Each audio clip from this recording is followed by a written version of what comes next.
নমস্কার বন্ধুরা, আশা করি সকলেই ভালো আছো। আজ আবারও চলে এসেছি আমি শ্রাবণী রাঁধুনি রান্নাঘরে নতুন একটি রেসিপি নিয়ে। আজকের রেসিপি চিড়ের পোলাও। এই রেসিপিটা বাচ্চাদের টিফিনে বা সন্ধেবেলা হালকা টিফিনের জন্য বানানো যেতে পারে। চিড়ের পোলাওটা বানানোর জন্য অবশ্যই চিড়েটা দেখে নিতে হবে।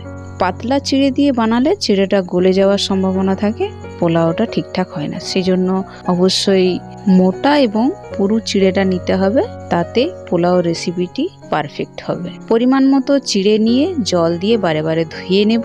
চিড়েটা খুব বেশি সময় জলের মধ্যে রাখা চলবে না, সেই জন্য খুব তাড়াতাড়ি জল পাল্টে বারে বারে ধুয়ে নিয়ে মুঠ করে করে জলটা ঝরিয়ে নিয়ে তুলে নেব এবং একটা ছড়ানো পাত্রের মধ্যে মেলে রাখবো কিছু সময়ের জন্য, তাতে চিড়েটা ঝরঝরে হয়ে যাবে। এরপর কড়াইয়ের মধ্যে নিয়ে নেব কিছু পরিমাণের সাদা তেল, সাথে নিয়ে নেব 2 চামচ পরিমাণে ঘি। তেল এবং ঘিটা গরম হয়ে এলে এর মধ্যে দিয়ে দেবো গোটা গরম মশলা। গোটা গরম মশলা হিসাবে এলাচ, দারচিনি এবং লবঙ্গ ব্যবহার করেছি। গোটা গরম মশলার ফোড়নটা হয়ে এলে এর মধ্যে দিয়ে দেব চীনাবাদাম। চীনাবাদামটা কিছুক্ষণের জন্য নেড়ে চেড়ে ভেজে নিয়ে এর মধ্যে দিয়ে দেব কুচি করে রাখা গাজর। সবজি হিসাবে এখানে গাজর ব্যবহার করেছি, চাইলে অন্যান্য সবজিও ব্যবহার করা যেতে পারে। নিয়ে নেব সামান্য পরিমাণে হলুদ গুঁড়ো, পরিমাণ মতো নুন, একটা টমেটো কুচি। এবার নিয়ে নেব কিশমিশ।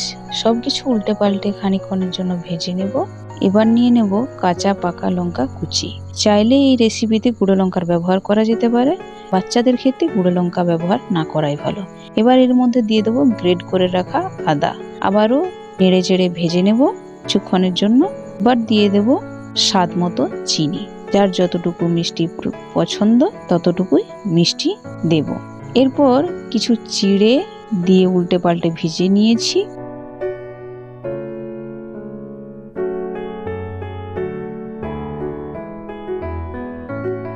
আবারও কিছু চিড়ে দিয়ে উল্টে পাল্টে ভেজে নিয়েছি।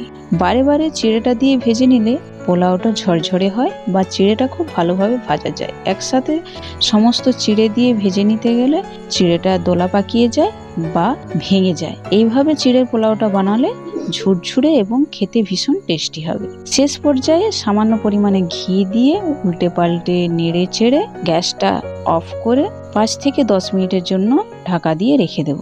এতে পোলাওর টেস্টটা আরো ভালো হয়। 5 থেকে 10 মিনিট পর ঢাকাটা খুলে নিয়ে গরম গরম সার্ভ করে নেব। এই পদ্ধতিতে চিড়ের পোলাও বানালে যে প্রথমবার বানাবে তারও পারফেক্ট চিড়ের পোলাও তৈরি হবে। রেসিপিটি যদি ভালো লেগে থাকে লাইক করে দিয়ে বন্ধু বান্ধব এবং ফ্যামিলি মেম্বারদের মধ্যে শেয়ার করুন। নতুন বন্ধুরা রেসিপিটি ভালো লেগে থাকলে লাইক করে দিয়ে চ্যানেলটি প্লিজ সাবস্ক্রাইব করে দিও। যে বন্ধুরা ফেসবুক থেকে দেখছো রেসিপিটি ভালো লাগলে পেজটি ফলো করে দিও। ধন্যবাদ।